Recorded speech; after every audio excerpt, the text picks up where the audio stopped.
నీవు భక్తితో చేసిన పూజల వలన నీ కష్టాలు తగ్గుతాయి. కాని అంతలోనే ఫలితం ఆశించకు. ఓర్పుతో నిండు విశ్వాసంతో పూజించు. లక్ష్మీదేవి దయచూపినప్పుడు నీ ఇంటిలో అష్టైశ్వర్యాలు నిండుతాయి అని చెప్పాడు. సాధువు మాటలతో సుశీల మనసుకు శాంతి లభించింది. ఆమె మరింత విశ్వాసంతో లక్ష్మీదేవిని పూజించడం కొనసాగించింది. ఒకరోజు రాత్రి ఆమె కలలో లక్ష్మీదేవి ప్రత్యక్షమై, అమ్మా, నీ భక్తికి నేను సంతోషించాను. నీ ఇంటిలోని పాత బావిలో ఒక నిధి ఉంది. దానిని తీసుకుని నీ కష్టాలన్నీ తీర్చుకో అని చెప్పి అదృశ్యమయ్యింది.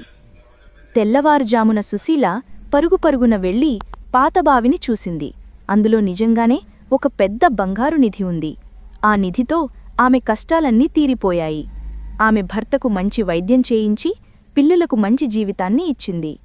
అప్పటినుండి సుశీల లక్ష్మీదేవిని మరింత భక్తితో పూజించడం ప్రారంభించింది.